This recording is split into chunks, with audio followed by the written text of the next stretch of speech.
gospel of Jesus Christ. Amen. A couple years back, my wife Jessica and I were attending the Easter Sunday worship service at Marsh Chapel in Boston, Massachusetts. This was the university chapel of the campus of BU, and it's located in a beautiful spot. It's nestled right in between Commonwealth Avenue and the Charles River, surrounded by students and commuters bustling to and fro, cyclists and runners going up and down the riverbank, while rowers and sailors and duck boats went up and down its waters. It's a beautiful spot for a Sunday church service. An old but well-maintained Protestant chapel, bigger on the inside than it looks from without, adorned with all kinds of stained glass, majestic stonework, and wood carvings to go with its grand pipe organ. Images of prophets and theologians graced its walls, while its air was filled weekly with beautiful music made by its choir and congregants alike.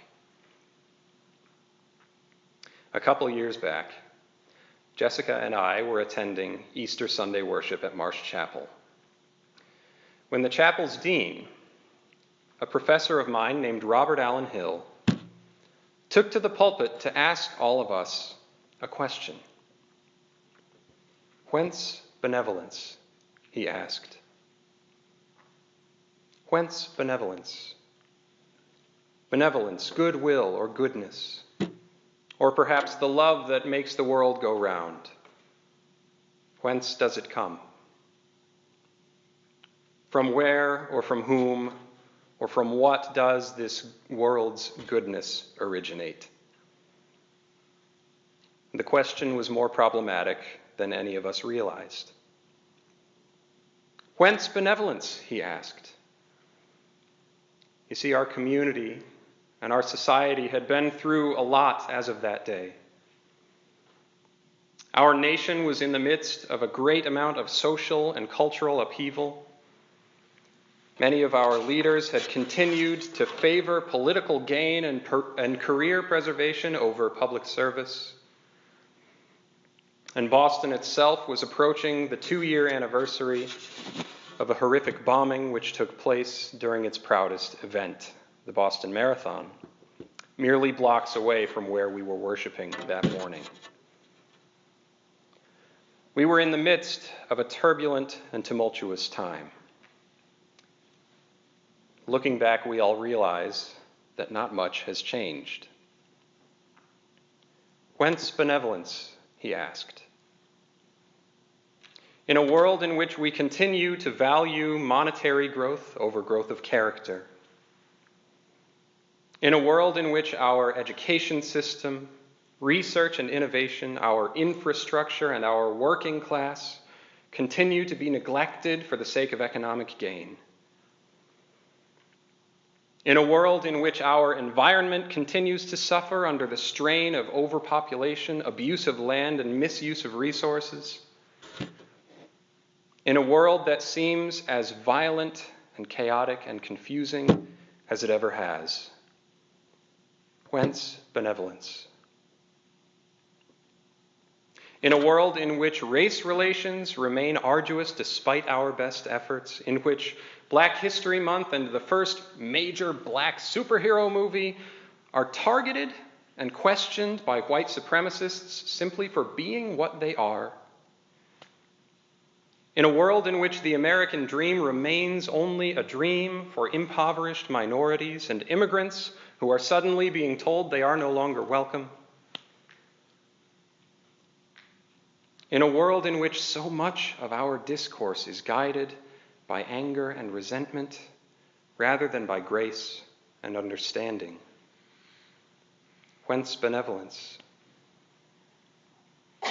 In a world in which we routinely ignore the systematic murdering of innocent civilians by disturbed individuals with access to dangerous firearms, in which we routinely ignore the needs of individuals suffering from mental illness, and in which we routinely assume there will be no action taken because of that great democratic tragedy, political inertia?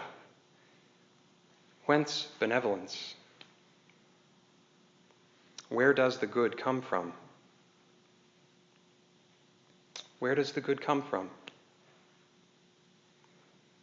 Well, perhaps in a world in which we are free to pursue our own solutions to society's problems, in which we are entrusted with the difficult but proud work of self-government and progress, benevolence comes.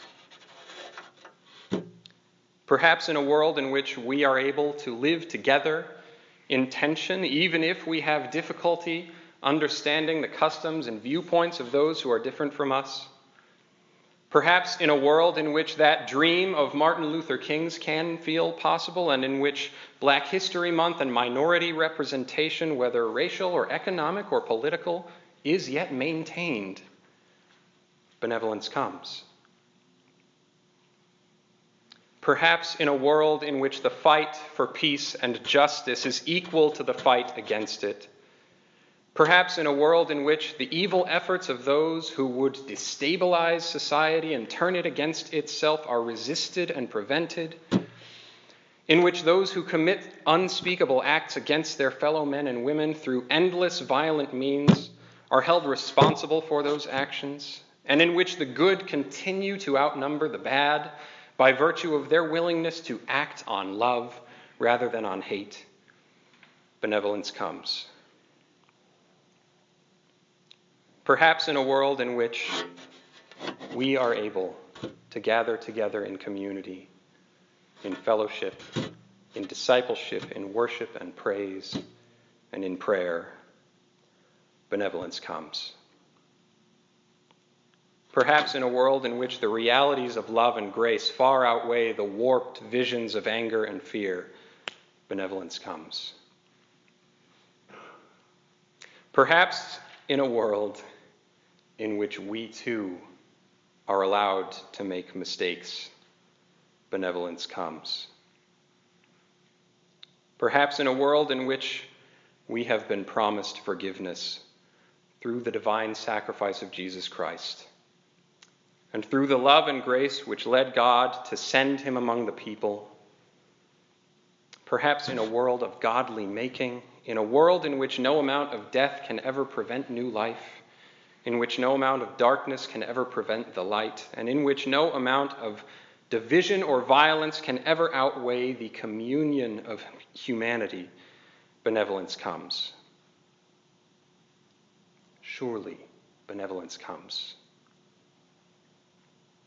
Benevolence comes in a world in which all living creatures are bound to their loving Creator. Benevolence comes in a world that marches forward despite every effort to drag it back. Benevolence comes in a society that cares for the weak and confronts the unjust. Benevolence comes in the grace that is given by God and shown every week in the person of the worldwide church, in the works of congregations together to remake this world and to hold it up once again whole, in the fellowship of this congregation, in the gathering of 2 or 3, and in worship and prayer and thanksgiving, the forgiveness of sins, and in turning ourselves always back toward God, benevolence comes. Surely, benevolence comes. Thanks be to God, and amen.